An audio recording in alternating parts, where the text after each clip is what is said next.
Hello everyone, 22 मार्चला कोणते important levels राहतील निफ्टी बँक निफ्टीसाठी चला डिस्कस करूया. निफ्टी एक इम्पॉर्टंट झोनला ट्रेड करतोय आता. 21,900च्या वरती तर सस्टेन झालाय. सो 21,900 हा इम्पॉर्टंट सपोर्टचं काम करणार आहे आणि 22,000 हे इम्पॉर्टंट रेजिस्टन्स आहे. 22,000 एकदा ब्रेक झाला की तो अप ट्रेंडमध्ये पूर्णपणे कन्व्हर्ट होऊन जाणार आहे आणि बुलिश राहू शकतो. सो एक इम्पॉर्टंट झोन आहे 22,000 आणि 21,900 हे दोन्ही लेवल्सला मार्क करून घ्या. बँक निफ्टी चला डिस्कस करूया. बँक निफ्टीमध्ये कोणते इम्पॉर्टंट लेवल राहणार आहे? 46,700 हा इम्पॉर्टंट झोन होता, त्याचा रेजिस्टन्स होता, प्रिव्हियस व्हिडिओमध्ये पण सांगितलं असेल. सो 46,700 हे इम्पॉर्टंट रेजिस्टन्स होता, तो ब्रेक झाला, आता तो सपोर्टचं काम करू शकतो. सो जोपर्यंत 46,700च्या वरती आहे तोपर्यंत अप ट्रेंडमध्ये आहे.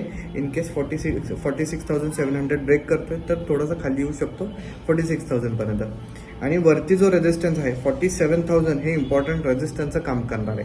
एकदा 47,000 ब्रेक केलं तर हा पण अप ट्रेंडमध्ये पूर्णपणे कन्वर्ट होऊ शकतो.